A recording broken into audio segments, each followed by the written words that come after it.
Cassava is a popular crop among many farmers due to its drought-tolerant properties, easy to grow, low planting factors, and yielding even in low fertility environments.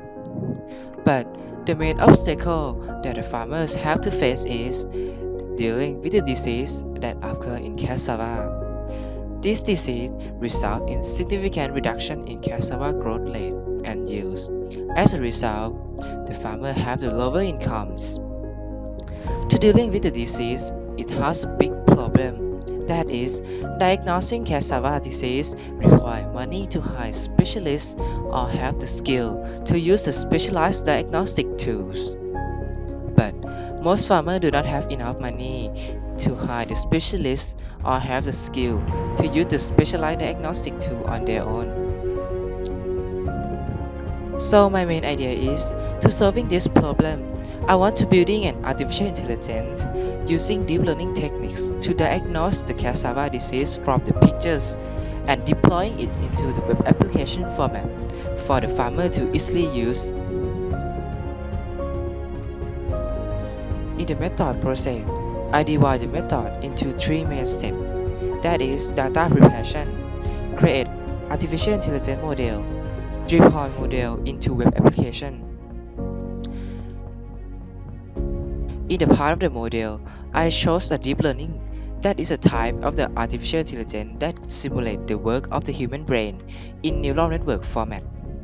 In the data preparation process, we will compile a cassava dataset in a four type, that is cassava mosaic disease, cassava brown stake disease, cassava bacterial blight, and healthy, with a total of 10,000 images by 2,000 images per type, and then we will be resize the image into 512 by 512 dimension and divide the image into the three datasets, that is train set, validation set, and test set in the ratio 80 by 10 by 10. Next will be the part of the modeling.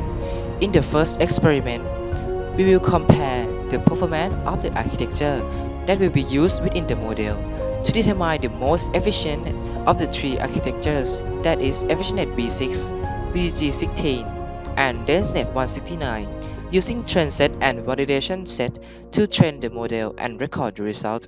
And after the train, we will get the best architectures from this experiment. For the results show that the best architecture is the EfficientNet V6, which has the highest accuracy at 79%. And this is the accuracy and the loss graph from the result one. The next experiment will be to determine the number of block layers that will be optimized the model by applying the best architectures from previous experiment by using train set and validation set to train the model, then record the result of this experiment. After training, we will get the best layer class from this experiment. For the results show that using 4 block layers is the highest accuracy at 83%. The next experiment is to study and compare the performance of the different optimizer to find the most efficient optimizer. In this experiment, we will apply the architecture and block count from previous experiment using train set and validation set to train the model, and then we will record the result. After training, we will get the best optimizer for the model. For the results show that the optimizer Adam is the best optimizer that have highest accuracy at 85%.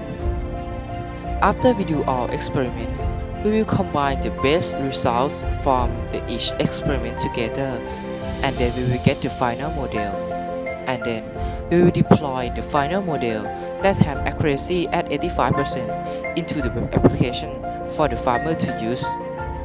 In the process of using it, you can press the File button to choose the pictures of suspect cassava disease to the website. After that, press the Submit button to allow the AI to process it for 5 to 10 seconds. Then, the website will show the result of the image, whether it is disease or not. In these pictures, it have a disease that called cassava bacterial blight.